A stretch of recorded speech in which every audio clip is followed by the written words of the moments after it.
Bonjour et bienvenue sur la chaîne Santé l'éveil pour une nouvelle vidéo. Je m'appelle Robin Priou, je suis praticien en naturopathie et en épikinergie à Guérande et aujourd'hui on va parler de la respiration, plus particulièrement de l'oxyde nitrique qu'on appelle aussi le monoxyde d'azote. En ce moment, Marion et moi travaillons sur un programme qui a pour but de t'apprendre à respirer, à gérer ton stress, tes émotions, à vivre un petit peu plus l'instant présent et à te donner du calme et de la détente. Dans ce programme, il y aura une partie court et des exercices de respiration, de méditation, de sophrologie, de détournement mental et j'en passe. D'ici sa sortie, les vidéos de la chaîne seront un avant-goût de ce que tu pourras y retrouver en espérant que ça te plaise.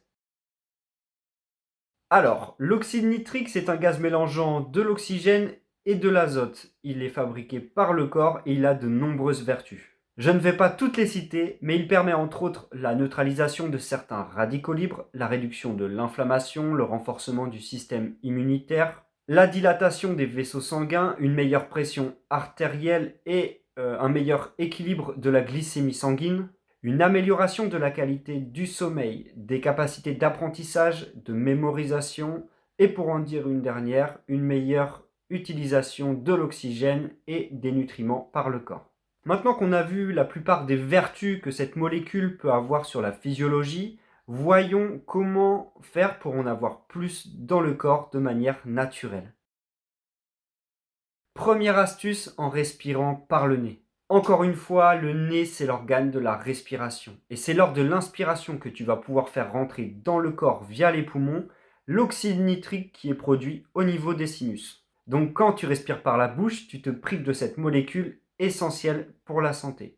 Parfois, ce sont les tout petits changements quotidiens qui ont le plus d'impact sur le niveau de santé. Et quand on parle de respiration nasale, c'est l'exemple typique.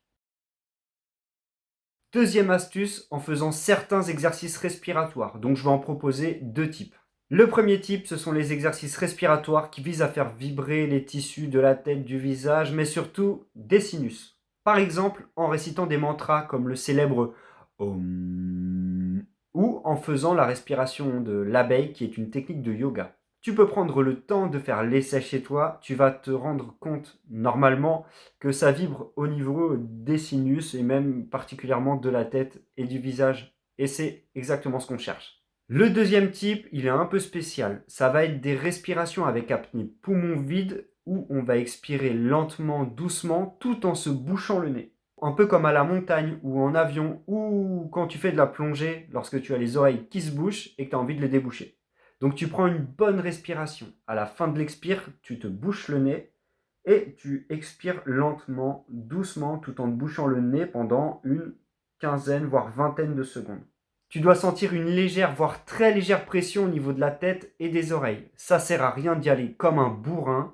On est là pour se faire du bien, donc on y va tranquille, on se respecte.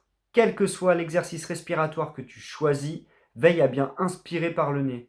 Parce que si tu inspires par la bouche, tu ne vas pas pouvoir ramasser tout l'oxyde nitrique que tu viens de créer au niveau des sinus. Et ce serait dommage. Troisième astuce, en pratiquant une activité physique adaptée en faisant du sport ou de la musculation. Et pour aller encore plus loin, tu peux cumuler cette astuce à la première, c'est-à-dire pratiquer une activité physique tout en respirant par le nez. Quatrième astuce, en consommant certains aliments. Mais il faut bien se rendre compte que la première astuce, c'est la plus importante. Parce que des repas, t'en fais 3, 4, 5 dans la journée, alors que respirer, tu le fais une dizaine de fois par minute. Donc, pour citer quelques aliments, il y aura la pastèque, le raisin, le cresson, la roquette, les épinards, la carotte, la betterave, le maca, etc.